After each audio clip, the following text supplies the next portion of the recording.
What is up, FPL managers guys? Today we look at my game week 18 team selection and what I did with my 4 free transfers. Now guys, if you saw the transfer plans video, you would know I had a really strong lineup, so it was hard to decide what to do with the free transfers I had, which is kind of funny because I see a lot of FPL managers on Twitter and on YouTube taking hits for their FPL teams. Meanwhile, I'm here having more transfers than Chelsea FC. So I'm clearly in a good place right now, not to flex. And I'm still landing green arrow after green arrow. Anyway, that's not what we're here to talk about, guys. Looking at the screen now, you can see roughly what the plans were.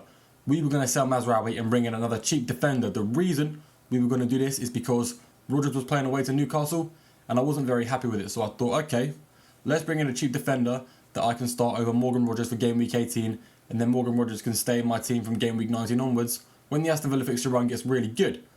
The problem with that is Rodgers will punish people who bench him all the time. It's like an FPL heritage of the 24-25 season. Rodgers is a player you don't want to bench. And so far, he's not punished me because I've pretty much never benched him. And guys, he did just score 14 points for me playing against Man City. And now, that's good for 2 reasons. Number one is that he's proven twice now he can score in the hard games, playing away to Tottenham and home to Man City. Another reason is when someone commits to you and stays loyal, blanks for several game weeks in a row, but when you show trust in that player and they give you 14 points, that's a player you can't leave behind. Okay, that man right there is a warrior and he will not leave my team anytime soon. He is here for a long time. So big up Morgan Rodgers, guys. This one means we are rolling the transfer and we are going to be going into game week 19 with 5 free transfers, which is insanely exciting. I cannot wait. I cannot wait to show you that because I have got so many plans with my 5 free transfers in game week 19, but we'll hold our horses because it's not game week 19 yet, it's game week 18. Alright, into the team selection now, guys. We are looking at the goalkeeper position. If you saw the transfer plans video, we already went through what the team looks like, but we're going to go into some more detail now. With the goalkeeper position, I know a lot of you guys own Fabianski and you're probably wondering, Fabianski is playing away to Southampton, should I start Fabianski in my team? Well guys, I'm here to answer that question as best I can. Now obviously I don't know what your team looks like, so I can't give you like a for sure definite answer, but a few examples of popular goalkeepers I would bench for Fabianski consists of Martinez, Henderson and Flecken. The reason I would put those guys on the bench behind Fabianski is because, well, all 4 of these goalkeepers, the 3 I just named plus Fabianski, all play away from home, and the strongest away defence this season out of all 4 teams is West Ham. If you consider the fact as well, West Ham also have the easiest fixture out of all these teams, starting Fabianski becomes a bit of a no-brainer. If you own anyone other than Fabianski, like maybe you own Onana, maybe you own Matt Sells, or you like me, you own Sanchez, play your main keeper, guys. In the back 3, guys, we have high clean sheet potential everywhere. Gabriel with the easiest fixture possible in the Premier League, playing home to Ipswich. I don't want to get my hopes too high, but that seems just like guaranteed points almost. Then we've got Gvardiol playing home to Everton, and I know the Man City form is not good, but guys, Everton have had 4 0-0 games in their last 6 games. That is just ridiculous, and it has Man City clean sheet written all over it. I'm definitely jinxing myself hard right now, but I don't even care. My players are still going to pull through. The third defender, we're looking at Veltman. Now the first thing you may think is that Veltman isn't going to keep a clean sheet. The fixture is not that good, but I'm here to prove you otherwise. Looking at the away attacks in the Premier League, so teams when they play away, looking at expected goals and big chances and shots in the box, Brentford rank 18th in the league. That is insanely low. So looking at Veltman here, he finally has the chance to get me some points because this clean sheet is looking on the likelier side of things. So overall, on the whole, I am so happy with this defence, which means it's probably going to get me 3 points combined because that's usually how FPL works. But hopefully I've not jinxed myself too much and some of my players can pull through. On to the midfield now, guys. We have to clear the air with Salah and Palmer because what's going on with those 2 is that everybody is going to have Salah captain, which isn't the worst thing in the world. All it really means is that his effective ownership is going to be so high that his points don't really positively affect anyone. All it's going to do is negatively affect people that don't have Salah captain or let alone don't have Salah at all. But on the other side of the coin, it's also good because Cole Palmer usually doesn't boost your rank unless he's your captain. But I do think this game week is going to change because I think everybody's going to go with Salah. Cole Palmer's points will actually help my team because his effective ownership is going to be below 100%, is what I'm predicting. which means he is going to help my team when he gets points, which is nice because in recent weeks it's not been like that. It's been picking one or the other. Either way, when I go into this game week, I expect Salah captain in every team in the top 100k, and I expect every single one of those managers to also own Palmer, or at least like 95%. What I'm saying is almost every manager around my rank is going to have Salah captain plus Palmer. So what it really means is these guys are just there. If they're blank, I don't care. If they get 20 points each, it's nice. Feel bad for the guys that don't have them, but it's not going to help me that much anyway. Looking at the other two midfielders who have a big impact on my team, we have Morgan Rogers. People are going to be scared to bench him this time round, but I don't think his ownership is going to be too high. And to be honest, I don't have hopes for Morgan Rogers in this game week. Even with the game week he just scored 14 points against Man City, I did say Aston Villa could score a couple goals. That's why I'm going to keep him in my team, because he is still at the heart of that attack. He's a main attacker in their team. And I ended up being right. With this one, playing away to Newcastle is a lot harder, so the hope isn't really there. But like I said, he punishes people that bench him, and I can never leave a man like Morgan Rogers behind because he's been such a loyal team member for me. He's been a team player, been getting me points when I need him. Odegaard is very different to Rogers, okay? Rogers is a player who has a tough fixture now and gets a really good fixture run in the next game week.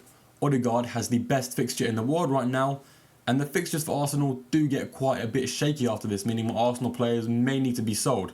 Definitely not selling my Arsenal defenders though, Gabriel is here for a long time. Odegaard is a weird one. As someone who has owned Odegaard for the last 4 game weeks and he's blanked for me week in, week out, underperforming his expected goals, underperforming his expected assists, then seeing him all of a sudden come up as the best Saka replacement, I think it's a bit foolish, because after this game week I was going to sell him even if he got double digits. But now I'm thinking, well, if he gets a big haul against Ipswich, his ownership is going to be really high. He's going to be a really popular player that I would already have in my team, and it's like, am I going to want to sell Odegaard if that's the case? It's messing with my head, because selling him as a differential was fine. There's no risk with it.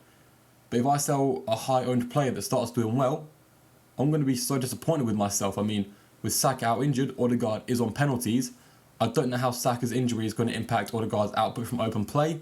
I don't really think it's going to affect him much, to be honest. So yeah, Odegaard is definitely next week's problem as to whether I'm going to keep him or sell him. Still probably going to sell him because his stats, underlying data, isn't even that remarkable as it is, and if he's still underperforming that, it's never ideal. And like I said, the fixture run isn't that good later on, so Odegaard definitely on thin ice, but we'll have to see how it goes. All I know is this game week I'm cheering for him every minute of that Arsenal game. Front line now, guys, you already know the drill with these 3. They've been in my team since my wild card in game week 12, and some of them have been better than others. First off, we'll talk about Superman.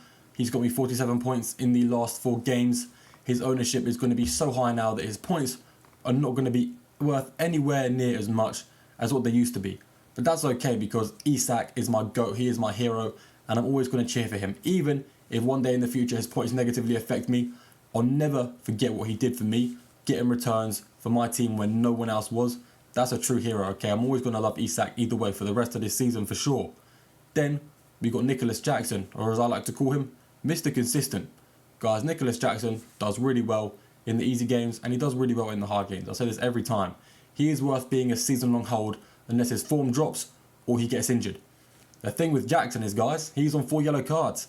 So we need to hope he doesn't get a 5th yellow card before game week 20, or else he's going to get a 1-match ban. If you are wondering what's going to happen when Jackson does get his 5th yellow card, should you sell him? Should you hold him? The answer is almost always going to be hold him, guys. The Chelsea fixture run is still really good up until, I think, game week 23, I believe. Maybe game week 23, I think they play away to Man City. You'll see on the screen if I'm wrong or not. So if he does pick up that 5th yellow card, you're just going to have to take the short-term L and put him on your bench, play a weaker person, play some bench fodder, get a couple points from it, because Jackson, selling him is never going to be a good decision until, 5 game weeks time when he plays away to Man City. For me personally, like I said, not to flex, but I got 4 free transfers. If I have that problem, I'm going to be able to deal with it no problem, and I'd be in a position to sell him more than anyone else who's playing the game right now. So if I would hold him, then you guys definitely should too, especially you guys out there with 1 or 2 free transfers. You want to be saving them as much as you can. And guys, with Kai Havertz, it's a very similar situation with Odegaard, except Havertz has actually got me a few returns, but he's getting me returns like he's a 4.5 million defender. It's like he's banned from scoring more than 6 points. He'll get a goal involvement, never get any bonus points, and never get more than 1 goal involvement. And I know I'm being a bit greedy, because if a player's returning for me, I need to at least be grateful. But for an 8 million player, I'm kind of expecting a little bit more from time to time, especially with the easy fixture run he's had. So yeah, same with Odegaard. His fixture run gets quite tough and he is a mediocre player at best right now. So I probably will sell him to in game week 19. But that is game week 19's problem. I'm not thinking about it too much now because we've got another game week's worth of data to look at. Injuries could happen and so on. So yeah, overall guys, this is the team for game week 18. It is looking so strong despite having some mediocre players in there. Like I mentioned, they're all playing really easy home games and they're all big time differentials. Like I talk about Havertz and Odegaard, like I hate them, but these are the two I'm rooting for more than anyone else in my team this game week because they're the least owned. Their upside is going to be so insanely high if they get me returns. So I really need these boys to do the best for me, best they can. You know, and if they do get really high amount of points, I could be inclined to keep them in my team, you know, because they've served me well. Anyway, guys, that is the final team. If you did make it this far, thank you very much for watching. You are greatly appreciated. Let me know what you think I did with the team. Was it the right choice? And yeah, I will see you all when I have 5 free transfers in game week 19.